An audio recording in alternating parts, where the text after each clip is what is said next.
தேவனே, இன்று என்னை உருமாற்றும். அக்டோபர் மாதம் 27ஆம் தேதி.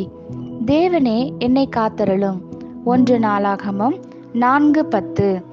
யாபேஸ் இஸ்ரவேலின் தேவனை நோக்கி, தேவரீர் என்னை ஆசிர்வதித்து என் எல்லையை பெரிதாக்கி உமது கரம் என்னோடு இருந்து தீங்கு என்னை துக்கப்படுத்தாதபடிக்கு அதற்கு என்னை விலக்கி காத்தருளும் என்று வேண்டிக் கொண்டான். அவன் வேண்டிக் கொண்டதை தேவன் அருளினார். யாபேஸ் தன்னுடைய ஜெபத்திலே ஜெபித்த அடுத்த காரியம் பாதுகாப்பு.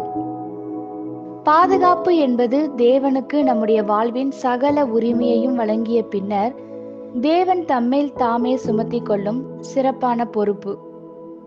தேவனாலே பாதுகாக்கப்படுவதை காட்டிலும் மேலான பாதுகாப்பு எது?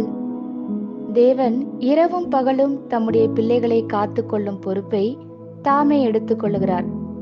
அவர் உறங்குவதும் இல்லை, தூங்குவதும் இல்லை. தேவன் எப்பொழுது பாதுகாக்கிறார் என்கிற கேள்விக்கான பதிலை விளக்கும் அருமையான சங்கீதமே சங்கீதம் 91. தேவன் எந்நேரத்திலும் நம் வாழ்வில் எந்த ஒரு காரியத்தையும் எளிதாக அணுகி அதனை மாற்றியமைக்கத்தக்க வகையில் நம் வாழ்வில் உயர்ந்த இடத்தை கொடுக்க வேண்டும். ஆசீர்வாதத்தை பெற்றுக்கொள்வது எவ்வளவு முக்கியமோ அதை பாதுகாப்பதும் பராமரிப்பதும் அவ்வளவு முக்கியம். பாதுகாப்பு இல்லாத ஆசீர்வாதங்கள் விலை மதிப்புள்ள பொருட்களால் நிரம்பியுள்ள ஒரு கதவில்லாத வீட்டை போன்றது. யாபேஸ் தான் தேவனிடமிருந்து பெறப்போகும் ஆசீர்வாதங்களின் மேல் தேவ பாதுகாப்பு இருப்பதற்காய் ஜெபிப்பதின் முக்கியத்துவத்தை அறிந்திருந்தான். இயேசு கிறிஸ்து தம்முடைய சீசர்களுக்கு கற்றுக் கொடுத்த ஜெபத்திலே இந்த முத்திரையை காணலாம். தீமையினின்று எங்களை ரட்சித்துக் கொள்ளும்.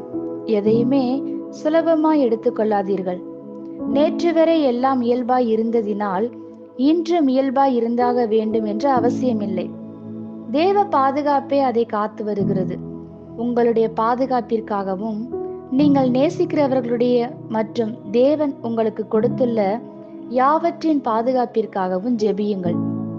யோபு தினந்தோறும் ஜெபத்துடன் அனைத்தையும் பரிசுத்தப்படுத்தியதாலேயே தேவன் சுற்றிலும் தேவ பாதுகாப்பினால் வேலியடைத்தார். இன்றைய ஆசீர்வாதங்களின் சந்தோஷம் நம்மை ஜெபமற்றவர்களாய் மாற்றி நாளைய ஆசீர்வாதங்களை திருடி விடாதபடி நாம் எச்சரிக்கையாய் இருப்போம்.